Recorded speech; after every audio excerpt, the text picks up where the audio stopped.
Hello everybody and welcome to the show about Corgi. George here in the guise of Corgi Jr.'s Land Rover recovery truck, very apt for this video. Welcome to another Diecast discussions, and in this video I'm going to be discussing particularly Corgi and some of their more unsuccessful ranges, shall we say.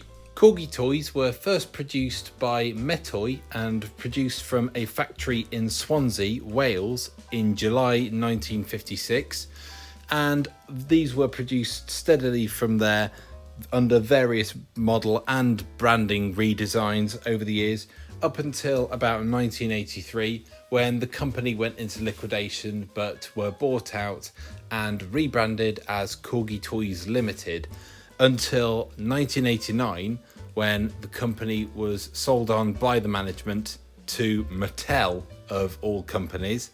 But that only lasted about 6 years until 1995, when the company regained its independence and rebranded itself again as Corgi Classics Limited. Then in 2008, as of now, they are currently under the Hornby Hobbies brand.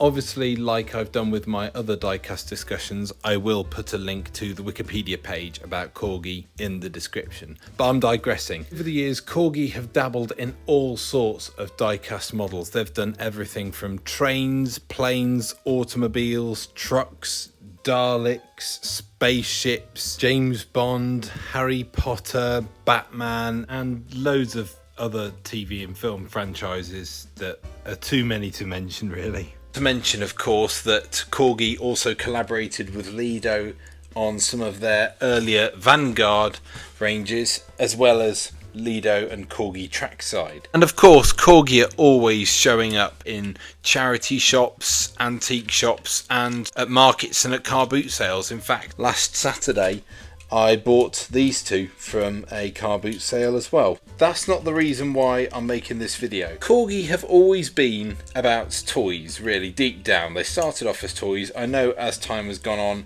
and collectors have gotten into it, they have made some more high quality models that are collector's items rather than toys, like Aviation Archive as well as Vanguards. But I remember when I was about 9, 10 or so, they brought out some ranges which were more geared towards children again and toys. I have talked about some of the more recent revivals of Corgi toys in the past year or so, but these are ones that are going back about 20 years, and there's some interesting ones, and let's face it, they weren't great really, but yeah, let's have a dive into it, shall we? So these ranges that I'm talking about, I keep in this big toolbox up here. Ignore these guys, these are some of my bigger Matchbox Skybusters, and I also keep some of my more normal sized Matchbox Skybusters in here as well. But if we delve deeper, we will find these guys. So about late 2006, early 2007, Corgi released this range called Corgi Wheels with a Z on the end, and this was probably one of their earlier ranges. Let me show you this one first. So this was my very first Corgi Wheels car, and it's a Mitsubishi Evo 8. For those of you who collect real toy diecast, it's basically a real toy car. I mean, look, it's even got the same wheels, the same sort of body construction and weight, except there you can see the Corgi logo underneath where the real toy logo would usually be. So that one I actually bought individually. There was a 5-pack set. The only 5-pack set that I saw were these guys, where you got a Porsche Boxster, a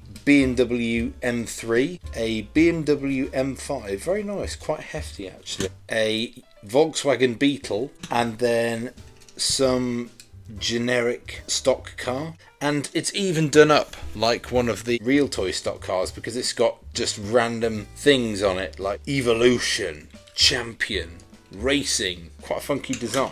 These three at the back, now these are a lot heavier, slightly higher quality, but these came in kits. So you had all the parts, there was no paint or glue required, you just popped the wheels, the axles in, popped a little friction motor in the back, you had a couple of screws, a little blue screwdriver like this, and yes, this is actually one of the ones that Corgi supplied. To tell the truth, it's actually a really useful screwdriver. So basically you've got a little Mercedes here, a Porsche Carrera and a little Mini Cooper. As you probably just heard, they've got friction engines in the back, so, and now that's gone off the back of the desk, never to be seen again. Really nifty little cars, still quite heavily made. So alright, I found him, he's unscathed. Now we'll get onto these guys. So these were Corgi Streakers, and I remember seeing an advert for these on TV. It made them look really cool. They were sort of all dark and there was mood lighting and there were kids saying blow your doors off. Shots of them flying around this little racetrack, and it was really cool. This one over here, these all supposedly have names for that, but this one's apparently some sort of Californian custom pickup, and this was my very first one. I got this by accident, really. Me and my parents were in town one day on the way back from a hospital appointment, and my mum went into WH Smith's to get me the Hot Wheels magazine, but they didn't have it, so she got a magazine that had a free car.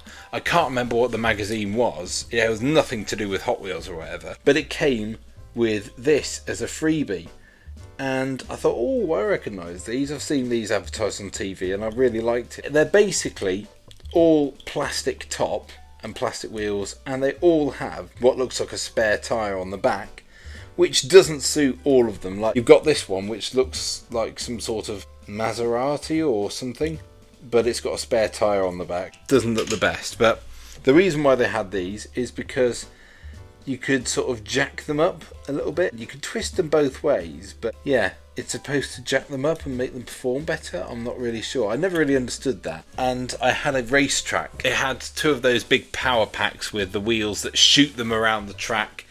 It's a bit similar to Hot Wheels, really, and I loved it. I remember getting it for Christmas in 2006. We'd not long had our two little black and white cats at the time, and they saw me playing with it one day, and they got hooked on it, and seeing these tiny little things flying around this track, and they started to catch them. And not long having seen the Cars film, the first one, I decided to come up with like a little story that these were guys all sort of fighting against my two cats who were trying to destroy them, and I came up with like a little storyline for them and characters. So these two guys here, the little fire engine and police car, I called the police car Captain Car and the fire engine Freddy.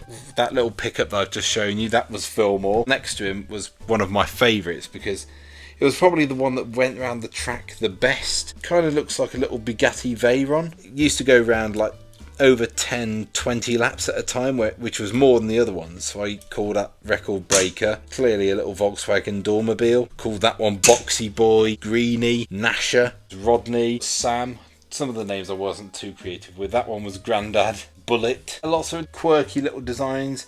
It wasn't a very successful line, but I liked them, and I have huge nostalgia for them as well. Another one of Corgi's more unsuccessful lines were Twisters, again with a Z. This one was my very first one. I think this is called Flame Coupe. The concept behind them was interesting and it was well thought out, and there was lots of play function for them, but yeah, just never caught on. They were completely plastic apart from like screws and the mechanism inside them. You have these little buttons there just in front, and they split in half, and you twist and you twist and you twist, and there is a friction motor in, and then when you clip them back together the mechanism goes, and they run for quite a long time. Rat Rod. Unfortunately, I cannot remember the name of this one, but it's basically some sort of custom car that's been turned into a surf truck, a bit like Corgi's interpretation of the Diora by Hot Wheels. The car version of that car, so it's got the same design on the front, but it's just got a spoiler on the back. Interestingly enough, I reckon this one is a factory error because it hasn't got all the pattern on the other side. And it never has. It was like that when I got it out of the packaging. I've always liked this one. The design of it kind of makes me think of something like a hippo. And this was actually the last ever twister that I bought. Of course, what's the really cool thing about twisters? Boom! You can swap them round. So yeah, like I say, with the twisting function, you can just take one of them, and there's the little button just behind the front axle, and you push that in and it enables you to pull it off, and that gives you a better view really of the twisting mechanism. Just a fun other little play feature that they offered, but yeah, just a shame that they never really went any further really. Interestingly enough though, the only real life cars that were made in the Twisters range that I know of were the Aston Martin DBS and Aston Martin DB5 from the James Bond film Casino Royale. I did used to have those, but they didn't look too good, so I got rid of them. The DB5 especially looked really clunky, and yeah, it didn't look good, but still, at least they were trying. And the final range that I want to talk about, you wouldn't expect, coming from a company like Corgi that has a history of making die-cast model vehicles. Around 2006-2007, they came out with this line called Lil Handfuls, which, to put it simply, they were baby dolls. Tiny little baby dolls, probably about 3 inches tall. The gimmick behind these was apparently they had magnets in the hands, hence the name Lil Handfuls. And they came with play sets, apparently. They came with cots, rocking horses, toys, high chairs. I've no idea how successful these were because I never actually saw these in shops. I can understand where they were coming from, trying to market both for boys and girls. I think they've got fabric bodies, I'm not sure. I actually did see one of these in real life. Back in 2006 or so, I ordered some stuff from Corgi and they sent me one of these little handful sets. And I remember looking at the box and seeing the crib in there, thinking it was a building and thinking, oh, I didn't realise those vehicles that I ordered came with a building. And then I opened it and I thought, oh god, they've sent me one of these instead. I didn't want this. So luckily I was able to re-gift it onto my aunt's goddaughter, who at the time was about 4, and she was over the moon with it. But basically, instead of that, I should have got this little Corgi trackside 4-pack of Royal Mail vehicles. Anyway, that's my discussion of Corgi's weird and unusual toy ranges really. I hope you've enjoyed this dive into these unusual toy ranges from the past, and yeah, I will definitely be doing another diecast discussion soon. When that will be, I don't know, but until the next time, thank you very much for watching. I hope you enjoyed this video. If you did like it and you like what you see, don't forget to like, comment if you fancy, and subscribe if you haven't already. And I will see you in one of my other guises in the next video, whenever that will be. Cheers for watching, guys. Take care.